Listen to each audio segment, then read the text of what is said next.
अस्सलाम वालेकुम। इस वक्त हम खड़े हैं यूसी 12 पुरानी वाली यूसी 4 सेक्टर 11B में। ये मकान नंबर है B274, जहाँ पे सुबह 4 बजे आज मौरखा 16 अगस्त को 4, 5, 6 डकैत यहाँ पे सुबह में घुसे थे और उनकी कंप्लेन की गई कि इस घर के अंदर डकैत हैं, ये इस घर के अंदर डकैत घुसे थे।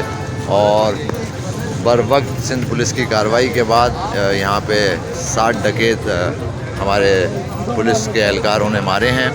और जश्न आज़ादी के इस महीने पे हमारी सिंध पुलिस की तरफ से एक ये आज़ादी का तोहफ़ा दिया गया है कि इस घर में आज 60 डकैत मारे गए हैं।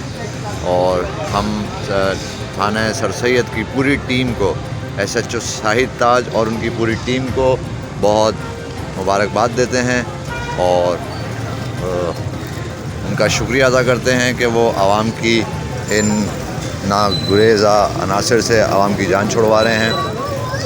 यहाँ हमारे साथ इस वक्त मौजूद हैं शाहिद भाई, शाहिद ताज, SHO सर सैयद। ये हैं शाहिद भाई, SHO सर सैयद, जिनकी बर वक्त कार्रवाई के बाद आज यहाँ पे 5 डकैत मारे गए हैं। एरियान कराची बहुत शुक्रिया अदा करते हैं सर सैयद की पूरी टीम का, SHO शाहिद ताज का, जिन्होंने इस आज़ादी के महीने में आवाम को इतना प्यारा तोहफ़ा दिया है, आवाम की जान छुड़वाई है इन 60 डकैतों से। बहुत शुक्रिया शाहिद भाई, बहुत शुक्रिया सिंध पुलिस। अस्सलाम वालेकुम।